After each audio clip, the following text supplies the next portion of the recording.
Obrolan seputar farmasi. Halo Sobat Obsesi, kembali lagi di Obsesi, obrolan seputar farmasi. Perkenalkan, nama aku Kali selaku host pada episode hari ini. Pada hari ini kita akan membahas soal APPS dan juga WC yang diadakan oleh IPSF dan juga IPSF April. Di sini kita udah kedatangan kedua special guest kita pada sesi hari ini yang udah berpengalaman dari kegiatan-kegiatan tersebut, yaitu Eva dan juga Clara. Nah, mungkin kita mulai perkenalkan diri terlebih dahulu dari nama, kelas, dan juga perwakilan dari delegasi apa. Mungkin dari Eva terlebih dahulu. Halo teman-teman semuanya, perkenalkan aku Evangeline Aulia Arsanti dari kelas D Angkatan 2023 dan aku merupakan delegates dari Asia Pacific Pharmaceutical Symposium 2024 di Thailand. Oke, halo semuanya, kenalin nama aku Clara Kristianto dari kelas B Angkatan 2023 dan aku delegates dari World Congress 2024 di South Korea.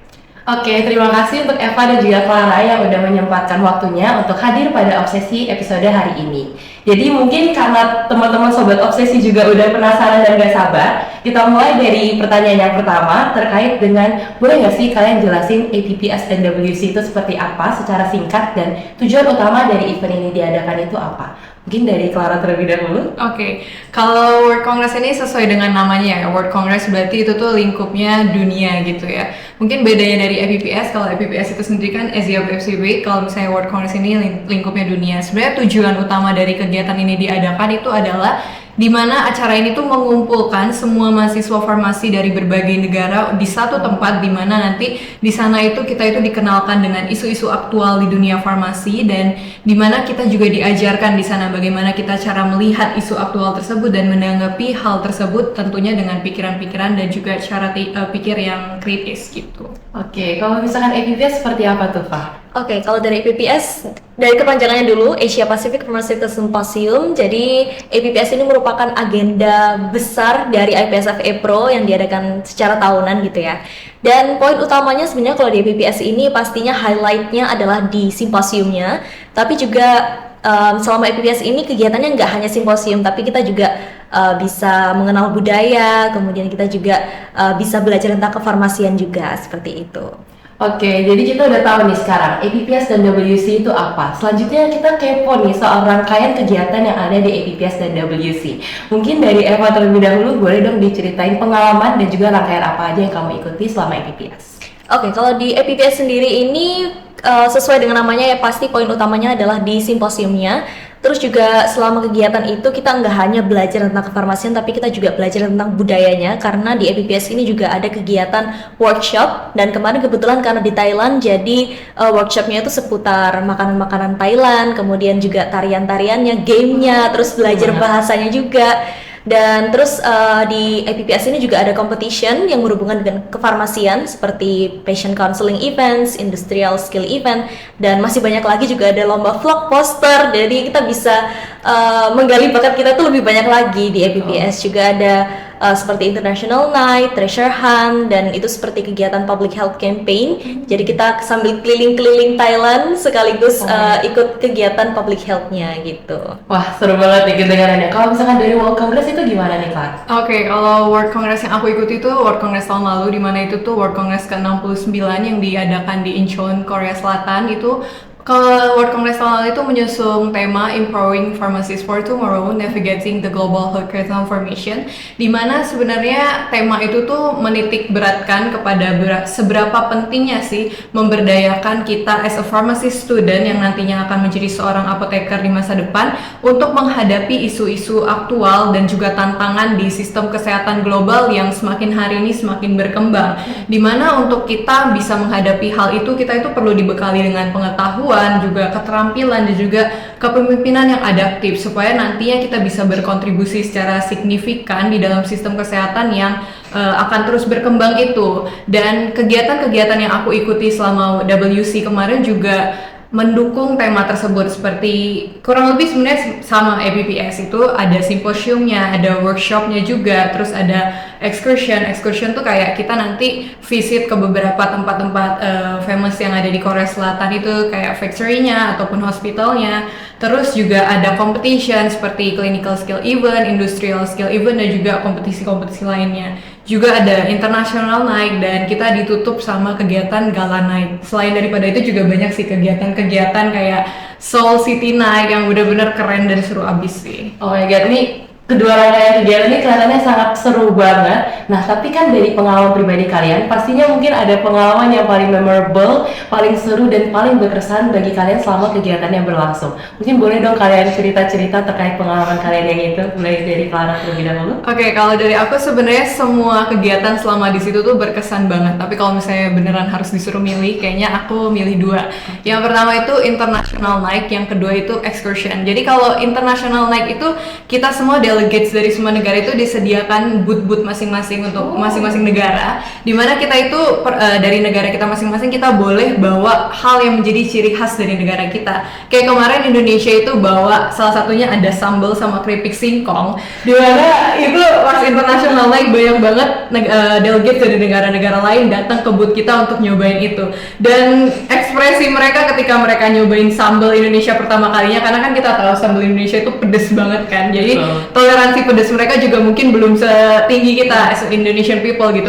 Jadi ketika mereka cobain itu tuh kayak ekspresinya lucu-lucu dan reaksinya juga lucu-lucu banget. Dan juga kita bisa jalan-jalan ke booth negara lain, dimana kita juga bisa sharing di situ tentang budaya negara kita bagaimana dan juga negara mereka bagaimana. Jadi kayak kita juga jadi tahu negara luar itu seperti apa budayanya.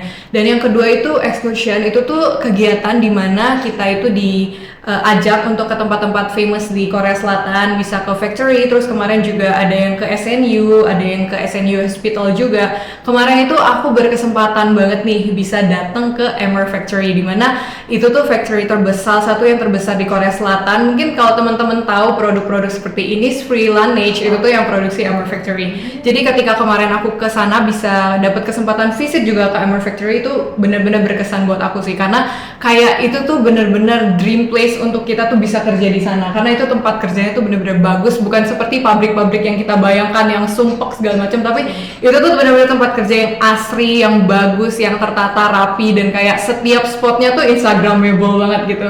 Dan kayak di situ juga ada museum di mana dia itu memperlihatkan produk dari awal mereka berdiri itu seperti apa sampai dengan produk mereka sekarang itu seperti apa, dan kayak kita juga diperlihatkan secara langsung bagaimana proses produksi obat skincare mereka dan kosmetika mereka. Itu sih yang paling berkesan buat aku. Wah, keren banget nih. Tadi kita bisa tahu kalau misalnya ternyata kita bisa mengunjungin atau visit industri di tempat-tempat kosmetik yang mungkin apalagi ya, ini kan Korea Skincare ya, tentunya mungkin dari kita sendiri udah banyak banget yang pakai Korea Skincare. Terus juga tadi di mention kalau misalnya ada booth internasional, jadi kita bisa tahu nih kayak negara lain itu ada apa. Terus kita juga bisa kenalin sambal dan keripik singkong loh dari mereka, dan ternyata nanti mereka tiap negara.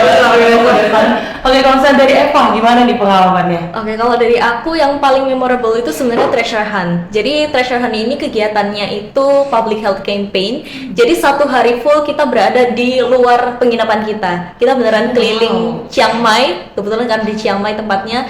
Jadi kita tuh berkelompok, dan satu kelompok ini terdiri dari mahasiswa farmasi yang ada di Asia Pasifik. Jadi kita mungkin teman senegara itu cuma satu orang gitu. Jadi benar-benar kita menghabiskan waktu sehari full bersama teman-teman yang dari luar negeri. Jadi kerasa banget bondingnya sama satu kelompok ini tuh ya ketika treasure hunt. Dan ketika treasure hunt ini kita mampir ke banyak tempat, mulai dari pasar tradisional dan museum, terus kita juga ke alun-alun. Nah, di setiap spot yang kita kunjungin itu ada challenge-nya.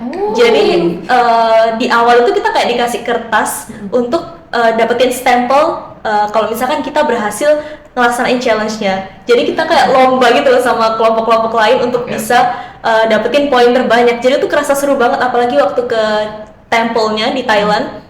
Karena di sana kita itu challenge-nya foto-foto. Jadi foto-foto bareng pose-posenya itu sudah ditentukan. Jadi kayak kesannya tuh lucu banget gitu loh, foto bareng segrup yang orangnya beda-beda semua nih, dari luar negeri semua. Jadi menurutku treasure hunt ini yang paling memorable, dan international night juga karena kebetulan waktu itu aku jadi perwakilan dari BMF Winner buat fashion show di International Night, dan ternyata orang-orang pada suka sama baju yang aku pakai itu kebaya. Jadi ada apa ya, proud sendiri gitu ketika bisa ngenalin ini loh budaya Indonesia, baju tradisional Indonesia. Jadi orang-orang juga pada suka gitu sih. Oke nih Eva, tadi terkait dengan interaksi atau bonding session ya sama teman-teman dari delegasi negara yang lain. Terus juga tadi habis main-main bareng, terus kayak nyelesain misi bareng, foto bareng, kayak padahal kita kayak ketemunya dalam waktu singkat, tapi di situ bisa bonding dalam waktu yang cepet banget. Terus juga ngewakilin di International Night, keren banget ya Eva ya, pakai kebaya, terus mereka juga jadi suka sama kebaya dan penasaran akan hal tersebut. Oke nih, mungkin karena kan tadi kalian udah mention ya, kalau misalnya selama kegiatan itu kalian interaksi sama delegasi dari berbagai negara. Ada nggak sih kayak hal momen culture shock atau hal lucu yang kalian alamin soalnya kalian ketemu sama mereka gitu? Mungkin dari Eva terlebih dahulu? Kalau dari aku pribadi, culture shock itu sebenarnya gini, karena di awal itu kan kita cerita-cerita ya bareng teman-teman sekelompok, dan aku tuh sempat penasaran aja kira-kira kalau misalkan sekolah farmasi di luar negeri itu seperti apa. Dan ternyata di luar negeri itu masa studinya lebih lama daripada di Indonesia. Ada yang sampai 6 tahun, ada yang bahkan di farmasi ini bukan jadi sekolah utamanya, tapi diambil karena mereka mau sekolah kedokteran. Jadi mereka harus ambil farmasi dulu sebelum masuk sekolah kedokteran, dan itu tuh menurutku kayak something new. Jadi aku bisa belajar juga dari mereka, kayak ternyata di luar itu nggak harus jadi apoteker hanya untuk farmasi saja, tapi dapat license. Terus juga kemarin itu karena aku datang sebagai semester 2 ya, jadi ketika di kelompok pun itu aku jadi anggota termuda gitu. Jadi aku juga ngerasanya kayak, wah ini beneran gak sih ketemu sama orang-orang, ternyata mahasiswa farmasinya kira masih sepantaran kan. Ternyata ada yang udah profesi, ada yang bahkan mereka udah 4th year, 3rd year gitu. Jadi kayak ngerasa paling muda harus bisa memposisikan diri juga. Jadi kayak ada challenge sendiri gitu sih untuk bisa berinteraksi dengan mereka gitu. Oke nih, kalau misalkan dari Eva, ternyata momen culture shocknya ternyata nggak semua negara itu program farmasinya itu sama tahunnya. Maksudnya dari kita sendiri kan, kita cuma 5 tahun nih, kita 4 tahun sarjana, 1 tahunnya profesi apoteker, tapi ternyata dia bisa jadi pre-med malah.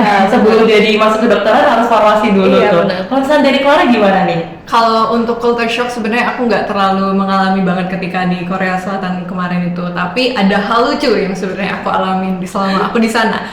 Jadi pas awal kita ketemuan sama teman-teman semua dari berbagai macam negara itu, kita kan dibentuk kelompok-kelompok kecil nih. Waktu itu aku kelompok 12. Dan pas waktu ketemuan sama teman-teman dari kelompok itu, pas perkenalan mereka itu, sebelum aku memperkenalkan aku dari Indonesia, mereka itu sudah menganggap aku dari Taiwan. Jadi kayak pas aku bilang aku dari Indonesia, mereka kayak agak kaget dan bingung, kayak oh Indonesia gitu, kayak oh my god, itu hal lucu yang aku alami. Dan kayak beberapa kali juga ketika jalan terus ketemu orang yang belum aku kenal di sana, terus mereka dari Taiwan, dan pas-pasan terus kayak mereka menyapa aku itu dalam bahasa Mandarin. Terus kayak aku juga jadi bingung sendiri tuh, kayak aku bilang oh sorry I'm Indonesian gitu loh, kayak agak kaget sih sebenarnya. Tapi itu hal-hal yang lucu yang aku alami di sana. Dan juga ada temen yang dari Indonesia juga yang bahkan nggak berani menyapa aku karena ngiranya aku orang luar gitu loh. sampai segitunya gitu. Itu sih hal lucu yang aku alami selama WC kemarin. Oke, ternyata kalau Clara malah dikiranya bukan orang Indo ya guys, sampai dikira orang Taiwan, gara-gara mungkin dikira di sana kayak ini kayaknya kamu bagian dari sana nih. Terus kayak ya ampun, delegasi Indonesia sendiri sampai gak berani nyapa guys. Oke, terus kalau misalkan sebelumnya kan kalian mungkin ada alasan atau kayak motivasi nggak sih sebelum akhirnya memutuskan untuk mau join sebagai delegasi baik dari APPS atau WC? Mungkin kalau dari Clara terlebih dahulu. Oke, kalau aku sendiri sebenarnya dari dulu aku masih sekolah, waktu SMP, SMA itu aku punya mimpi untuk aku tuh mau belajar ke luar negeri. Dan waktu itu juga waktu aku di semester 2 ya, aku ngelihat postingan di BEM FF UNER nih, ada pengumuman open registration untuk yang mau ikut ke WC ini. Dan kayak sebenarnya jujur aja nih, awalnya aku tertarik untuk join WC ini adalah negaranya. Negaranya itu terpampang besar itu di Korea Selatan gitu loh. Jadi kayak wah kayaknya aku mau nih kesini gitu kan. Tapi di balik itu semua sebenarnya ada ketakutan besar yang aku rasakan juga, karena di waktu itu aku merasa ilmuku tuh belum cukup banget gitu, dan aku tuh belum cukup qualified untuk ikut ke event internasional yang bisa kita bilang sangat besar ya. WC ini sangat besar. Jadi kayak aku merasa takut di awal, tapi aku mikir lagi kalau misalnya bukan sekarang aku mencari pengalaman itu, kapan lagi aku bisa cari pengalaman dan jadi orang qualified yang aku pikir itu. Jadinya itu sih motivasi terbesar yang aku lakuin gitu untuk bisa daftar ke WC ini. Pokoknya aku mau menambah relasi, mau menambah pengalaman, ilmu baru juga, karena kan selama ini mungkin kita belajarnya itu cuma dari apa yang kita lihat, apa yang kita dengar dari sekitar kita, tapi coba kayak aku mau mencoba mencari ilmu itu bukan hanya dari orang sekitarku, tapi juga dari luar itu seperti apa gitu sih. Oke, keren banget nih Clara, alasan dan juga motivasinya. Mungkin kita bisa dengar kalau dari Eva gimana nih akhirnya memutuskan buat Aku ikut. setuju banget sih, karena menurutku kalau misalkan kita sebagai mahasiswa pasti ada nih mimpi untuk kita student exchange gitu. Pasti salah satu mimpi kita tuh student exchange. Dan itu tuh waktu Amerta dulu sempat nulis di live mapping, kalau nggak salah namanya itu live mapping dah aku ingat tuh. Nah itu tuh aku sempat nulis di semester 2 student exchange. Wow. Dan ternyata kebetulan waktu itu sempat ada tawaran kan di FPPS ini, dan aku tuh sempat awalnya nggak tertarik sih untuk ikut FPPS, tapi lama-lama kok kayaknya oke juga sih, karena di awal itu aku mikirnya FPPS ini itu pertama kalinya aku pergi ke luar negeri, dan aku tuh merasa bahwa kesempatan pertama ke luar negeri ini aku nggak mau pakai untuk jalan-jalan aja, tapi sebisa mungkin aku juga harus dapetin sesuatu dari sana, entah itu ilmu, entah itu relasi baru. Dan menurutku FPPS ini jadi salah satu sarana aku untuk bisa mendapatkan apa yang aku mau itu. Dan terbukti dari kegiatan FPPS ini aku pulang tuh juga bisa sesuai dengan apa yang aku harapkan gitu. Aku nggak hanya jalan-jalan, karena ya seperti aku ceritakan tadi ya, kita juga jalan-jalan, kita belajar juga iya, kita bonding sama teman-teman dari luar negeri itu juga iya. Jadi aku ngerasa pengalaman pertamaku ke luar negeri ini benar-benar sesuai dengan apa yang aku harapkan ketika ikut FPPS ini gitu. Oke, keren banget Eva juga untuk alasannya, dan juga tadi Clara juga udah mention kalau misalkan ya kapan lagi kalau misalkan nggak sekarang gitu loh. Mungkin banyak yang takut karena baru pertama kali ikut event ginian, tapi kan buktinya mereka di sini hadir juga walaupun masih tahun pertama di semester 2 udah bisa ikut event di mana bisa sambil jalan-jalan tapi ternyata juga produktif. Jadi nah, terkait dengan hal tersebut, mungkin kalian bisa lebih sharing lebih banyak nih terkait mungkin keistimewaan atau mungkin benefits yang kalian dapatkan dari event ini yang mungkin nggak kalian dapatkan dari event lain. Mungkin bisa dari Eva terlebih dahulu. Oke. Jadi kalau buat aku sendiri, FPPS ini kemarin aku ikut ketika semester 2. Jadi itu tantangan besar banget buat aku, gimana caranya aku bisa memposisikan diriku yang masih semester 2 ini ketika berhadapan dengan orang-orang yang lebih tua, lebih berpengalaman, lebih profesional daripada aku gitu. Jadi ketika kita berkelompok, karena banyak banget kegiatan di sana itu memang berkelompok, terus kita harus bikin inovasi dalam waktu berapa menit, kita harus bikin obat dengan ketentuan ini dalam berapa menit, sedangkan aku sama sekali nggak pernah dapetin materi itu di semester 2 gitu. Jadi itu hal baru buat aku. Jadi gimana caranya aku bisa memposisikan diri, gimana caranya aku bisa beradaptasi dengan orang-orang baru. Dan satu hal penting buat aku yang aku dapatkan ketika kegiatan FPPS ini adalah aku berani untuk berkomunikasi bahasa asing dengan orang luar gitu. Karena sejauh ini kan ketika kita ya hidup di Indonesia, kita ngomong sehari-hari pakai bahasa Indonesia. Bahkan orang-orang pun menganggap kalau misalkan kita ngomong pakai bahasa Inggris kayak dia sok-sokan banget sih ngomong pakai bahasa Inggris, sok keren dia. Pasti selalu ngomongnya tuh kayak gitu, kayak sok gaul, sok gini, padahal ya seharusnya itu tuh menjadi hal yang bisa mengembangkan kemampuan kita gitu kan. Jadi salah satunya dengan kegiatan student exchange ini jadi sarana aku untuk bisa bikin aku percaya diri, bisa bikin aku berani buat lebih lancar untuk ngomong bahasa Inggris kayak gitu sih. Oke nih, jadi tadi dari misalkan ya kayak nggak cuma materi yang ada di farmasi kita belajar pas kuliah doang, tapi ternyata kayak semester 2 udah bisa bikin inovasi obat baru, terus kayak gimana pun harus interaksi dan juga memaksa diri atau mungkin nge-push diri buat berbicara dengan bahasa asing. Kalau misalnya dari Clara gimana nih? Kalau dari aku sendiri sih manfaat yang aku dapat tuh banyak banget, bukan hanya sekedar relasi, pengalaman dan juga ilmu pengetahuan baru yang aku dapat di situ, tapi juga karena seperti yang Eva bilang tadi itu tuh banyak sekali kegiatan yang mengharuskan kita untuk berkelompok ya. Jadi selama workshop kita itu duduk di satu kelompok kecil di mana nanti kita dikasih isu aktual saat itu, dan aku itu kemarin dapat materi itu senior healthcare sama self care di mana kita itu masing-masing anggota itu saling bertukar pikiran, saling bertukar pendapat, di mana di saat itu aku juga bisa jadi belajar bagaimana masing-masing orang itu menyelesaikan masalah, menyelesaikan isu itu gitu loh. Jadi aku juga mendapatkan cara pandang baru dari berbagai macam negara. Mungkin selama ini aku mikirnya cara pandangku itu ya udah apa yang aku baca, apa yang aku pelajarin di kuliah, apa yang aku lihat aja. Tapi ketika aku join event internasional seperti ini, aku juga melihat cara pandang orang-orang di negara yang bisa kita sebut lebih maju dari Indonesia itu sangat luar biasa dan sangat berbeda tentunya ya. Dan itu hal yang aku pelajarin. Dan benar juga tadi skill berkomunikasi ya.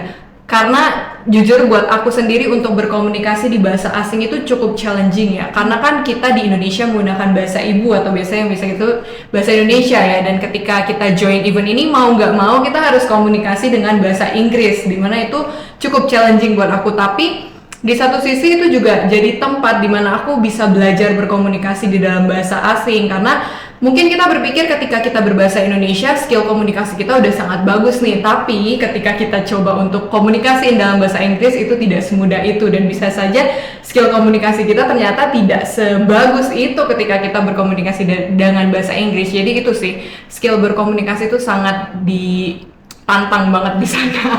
Oke, nih tadi kalau misalkan yang soal inovasi ya, kayak misalkan ngediskusiin tentang berbagai hal, terus kita juga bisa jadi tahu perspektif mereka tuh sebenarnya gimana sih, karena kan nggak cuman kondisi dari pribadi mereka sendiri, tapi juga dari kondisi negara mereka itu kan beda-beda menghadapi berbagai isu-isu kefarmasian. Mungkin dari Indo, oh kita biasanya cuman kayak gini aja, cuman di mereka, oh ternyata harus begini guys, karena negaraku kondisinya seperti ini. Jadi kita malah, oh ternyata menyatukan berbagai pandangan itu ternyata bisa sampai akhir oh solusi-solusi itu bisa banyak banget. Terus ya kayak harus nge-push diri buat ngomong bahasa Inggris atau bahasa asing, karena kan ya gimana pun itu cara kita buat interaksi sama mereka. Sampai kayak body language pun kan kita keluarin yang penting kayak oh dia ngerti kita paham satu sama lain. Tapi bahkan itu jadi kayak pengalaman yang kayak kapan lagi ya kita bisa sampai interaksi kayak gini. Oke, nah kalau gitu mungkin nih teman-teman udah penasaran banget gak sih kayak gimana sih akhirnya kalian itu bisa join jadi delegasi. Mungkin kayak misalkan tahapan bisa kalian jadi delegasi APPS dan WC itu seperti apa? Mungkin dari Clara terlebih dahulu.